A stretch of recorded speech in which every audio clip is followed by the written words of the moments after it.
Good Erev Shabbos, everybody. This week's Parsha is out of Toldos.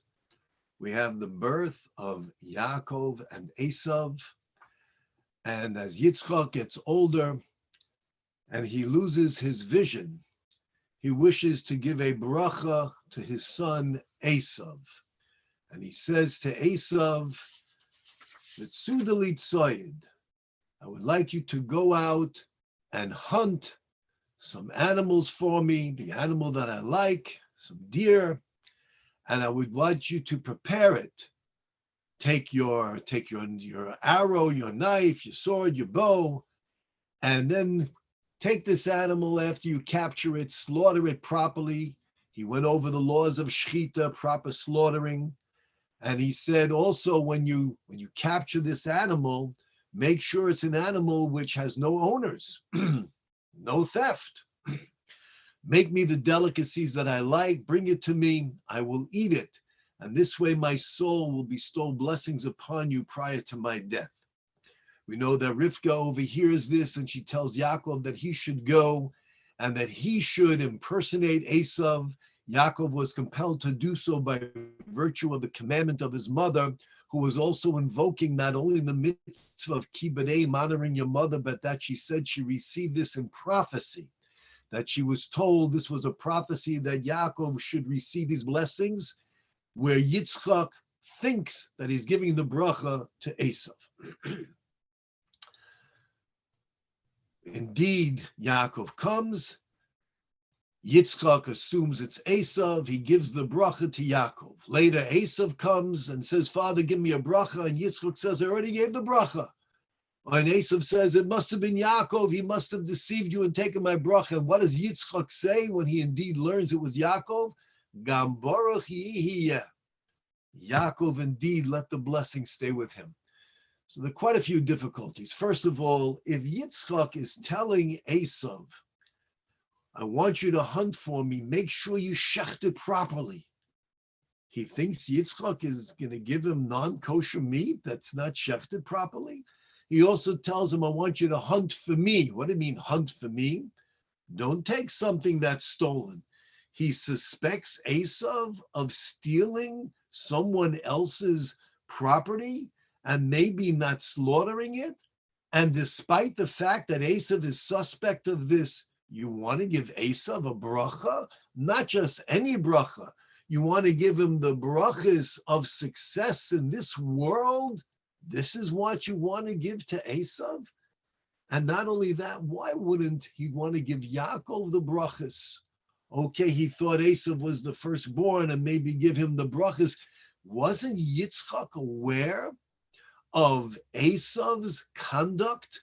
That Esav was an individual who was engulfed and immersed in satisfying his own pleasures, whereas Yaakov was a man who was sitting and studying Torah and engaged in mitzvahs day and night.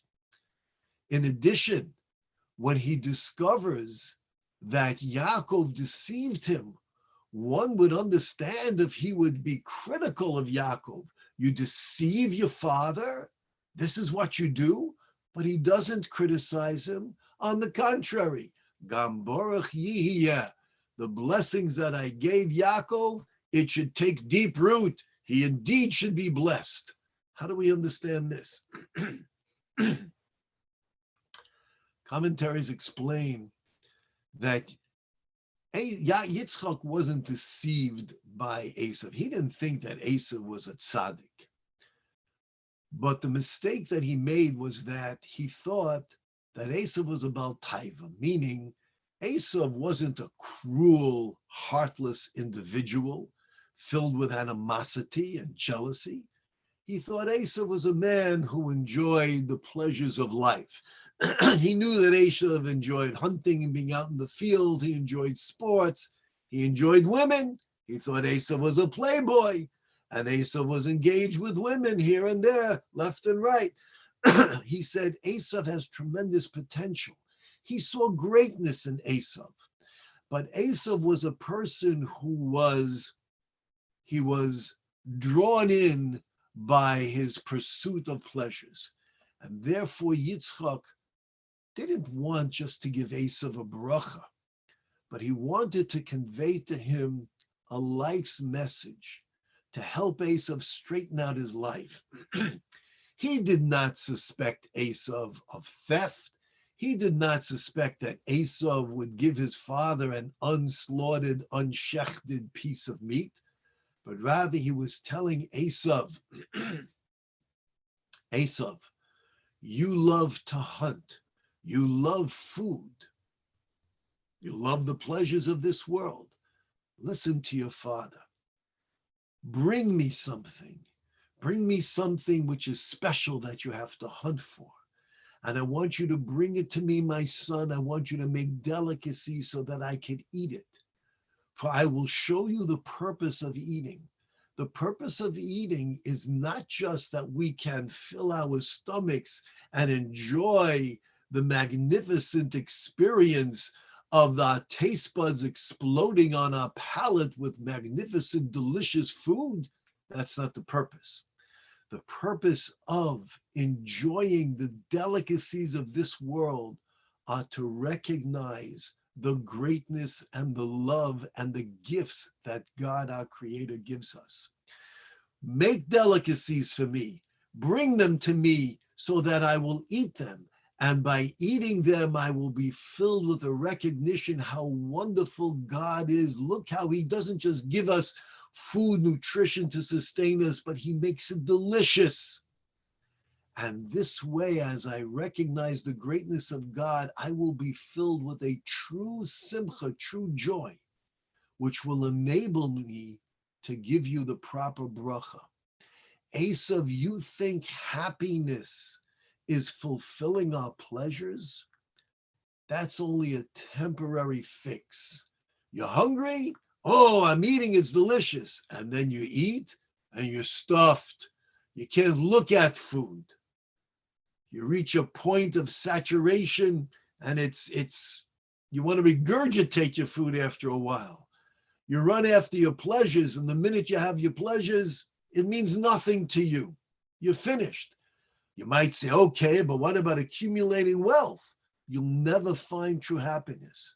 If you have $1,000, Esav, you're going to want 2,000. You have $1 million, you want 2 million.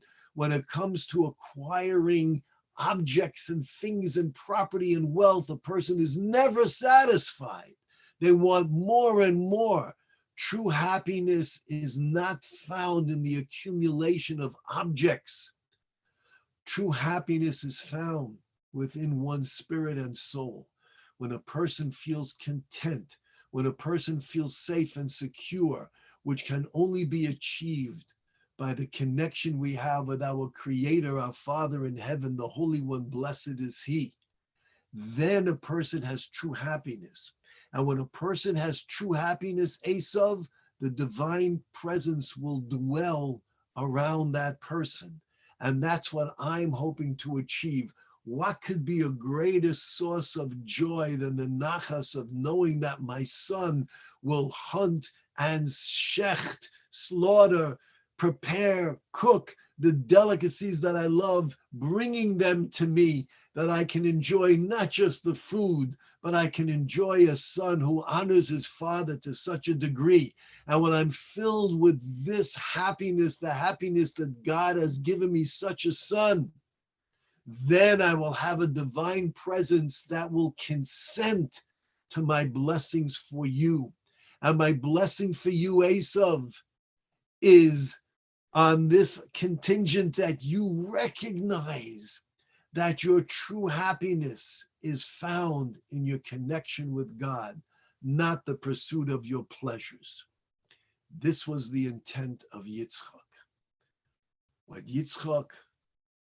escaped Yitzchak, and what Rivka understood, is that Esav wasn't just a man who was addicted to his passions, but there was an element in Esav's character that indeed was filled with cruelty, envy, and even a potential hatred and a desire to destroy Yaakov. Esav wasn't just a man who wanted to be happy all the time and feel good. There were character flaws in Esav that Yitzchak didn't recognize. And therefore Rivka said, Yaakov, you must take the blessings.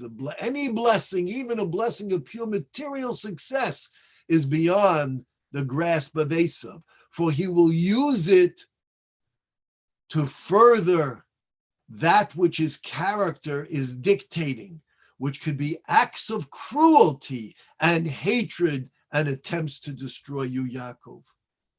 Therefore, Yaakov was compelled to listen to his mother, and he came before Yitzchak. And when he came before Yitzchak, Yitzchak noticed something. Not only was Yitzchak filled with such a happiness and an appreciation and a gratitude for God, but he sensed that there was a divine presence, the aroma of the Garden of Eden surrounding his son, bringing him the food. And when he learned that this son was Yaakov, he said, Gam Baruch Yihiyeh. I realized that the divine presence came to me when Yaakov was here. After Yaakov left and Esav came, it says that Yitzchak sensed the presence of purgatory. He couldn't give Esav any bracha. He couldn't give him a proper bracha because the divine presence was no longer there. And at that moment, Yitzchak was filled with a great trembling, and he recognized that indeed Esav is not worthy of a proper blessing, a blessing with the consent of heaven. That Esav was not just a man addicted to his passions, but there were tremendous flaws in his character, envy, that could lead him to the most horrific crimes and attempts of genocide against Yaakov. This is what the Parsha presents to us. Throughout history, we have seen indeed that from Esav have come those who have attempted to destroy Yaakov, whether it be in the Nazis in the 20th century or those who preceded with centuries earlier. They have tried to annihilate and to destroy Yaakov. And we see today that there are those that the world might think, oh, there's this dispute, that dispute. We're not dealing with any disputes. There's no territorial disputes. But rather we're dealing with a hatred, a pure hatred for Jews, no matter where they live, no matter who they are, no matter what station in life they occupy. No matter their religious observance, commitment, or maybe they have no religion whatsoever. If they're Jews, then there are those who proclaim that they should be destroyed. These are not people of passion, that they're pursuing their passions. These are people who are so corrupted and flawed in their character and their ability to think that they too follow in the footsteps of Esav. And what is the antidote? The antidote is what Yitzchak said. Ha-koil koil Yaakov, v'hayadayim yedei Esav. The voice is the voice of Jacob. The hands are the hands of Esav. Esav, with his hands and his sword and his arrows and his missiles and his guns, will try to destroy Klal Yisrael. What's the antidote? The voice of Yaakov. What voice?